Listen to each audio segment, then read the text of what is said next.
श्री जगदम्बिकाये नमः। आदरणीय भक्तजनों, सादर प्रणाम।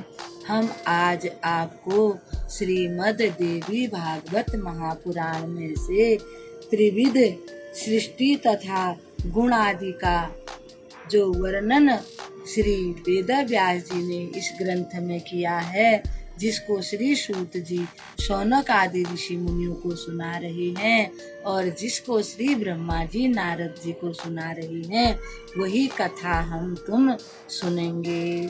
ओम श्री गणेशाय नमः। श्री सद्गुरुदेवाय नमः। श्री सरस्वत्यै नमः। भक्तजनों, कल की कथा में हमने सुना था कि माता रानी कहती हैं कि जो पर ब्रह्म परमात्मा है उसमें और मुझ में बिल्कुल भी भेद नहीं है, और जो कोई भी प्राणी पर ब्रह्मा परमात्मा और मेरा ध्यान करता है उसके सभी मनोरथ पूर्ण हो जाते हैं। मनुष्य मात्र को निरंतर मुझ जगदम्बा का ध्यान करते रहना चाहिए। अब हम आज आगे की कथा को श्रवण करते हैं। नारद जी ने अपने पिता ब्रह्मा जी से पूछा, आप देवताओं के भी आराध्य देव हैं, तीनों गुणों का जो स्वरूप है उसे मुझे विस्तार पूर्वक बताने की कृपा करें। ब्रह्मा जी ने कहा, हे नारद, तीन अहंकारों की तीन शक्तियां हैं। वे क्रिया शक्ति, ज्ञान शक्ति और अर्थ शक्ति के नाम से प्रसिद्ध हैं। हे नारद, अब उनके कार्यों को सुनो। तामसी द्रव्य शक्ति से रस, रूप, स्पर्श, शब्द और गंध, इन 5 तन मात्राओं की उत्पत्ति बतलाई गई है। आकाश का गुण शब्द, वायु का गुण स्पर्श, अग्नि का रूप, जल का रस और पृथ्वी का गुण यानी गंध है।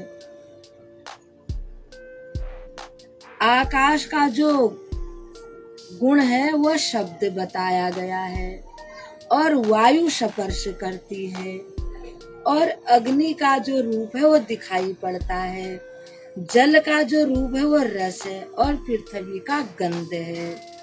द्रव्य शक्ति से संबंध रखने वाले ये 10 जब एकत्र होकर प्रकट होते हैं तब इन्हें तामस अहंकार से पैदा सृष्टि कहा गया है। सात्विक अहंकार से संबंध रखने वाली जो ज्ञान शक्ति है उससे अश्वनी कुमार, वरुण, सूर्य, वायु और दिशा 5 ज्ञानेंद्रियां यानी कि 5 ज्ञानेंद्रियों के 5 अधिष्ठात्री देवता तथा बुद्धि प्रवृत्ति अंतःकरणों के अधिष्ठाता रुद्र, ब्रह्मा, चंद्रमा और चौथा क्षेत्रज्ञ तथा मन सहित 15 प्रकट होते हैं। सात्विक अहंकार की यह सृष्टि सात्विक सृष्टि के नाम से प्रसिद्ध है। रस और गंध, इन 5 गुणों से पृथ्वी परिपूर्ण है। इस प्रकार सभी वस्तुओं के सम्मेलन से ब्रह्मांड की उत्पत्ति बताई जाती है। जब ये सभी एकत्रित होते हैं तभी इस ब्रह्मांड की उत्पत्ति होती है। ये सभी जीव मिलकर ब्रह्मांड को स्थिर रखते हैं। ये 84 लाख प्राणी बताए गए हैं, यानी कि सबका अपना अपना महत्व है। जब ये 84 लाख प्राणी एकत्रित होते हैं तभी इस ब्रह्मांड की रचना होती है। व्यास जी कहते हैं, ये राजन, राजा जन्मेजय, मेरे पूछने पर नारद जी ने यह सभी प्रसंग विस्तार पूर्वक मुझे समझाए।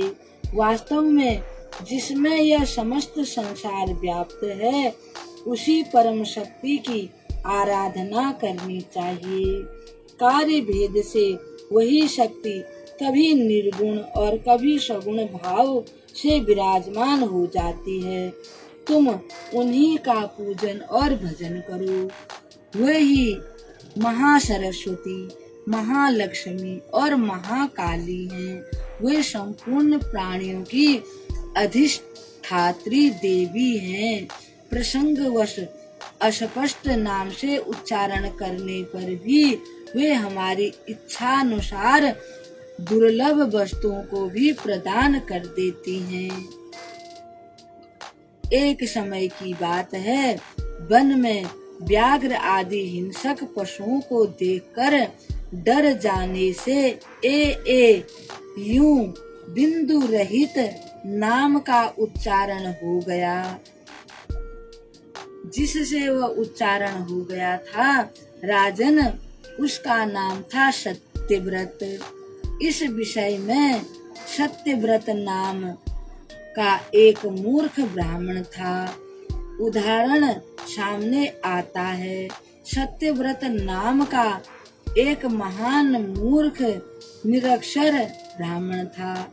किसी कोल के मुख से सुनकर प्रसंगवश उसने उसका उच्चारण किया था। अनुस्वार का उच्चारण उससे नहीं हो सका।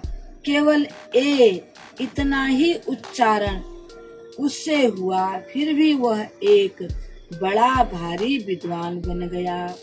कारक उच्चारण करने से ही उस पर भगवती परम प्रसन्न हो गई। दया से ओतप्रोत रहने वाली उन भगवती परमेश्वरी ने उस मूर्ख ब्राह्मण को कविराज बना दिया। यानी कि माता रानी के जो मंत्र है, ओम ऐं आता है ना, ऐं, तो उसने ऐं न कह करके कहा था। ओम ऐं ह्रीं क्लीं चामुंडाए विच्चे।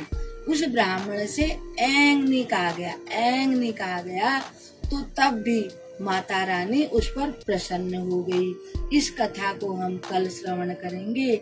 आज की कथा को यहीं पर विराम देते हैं। ओम श्री जगदम्बिकायै नमः।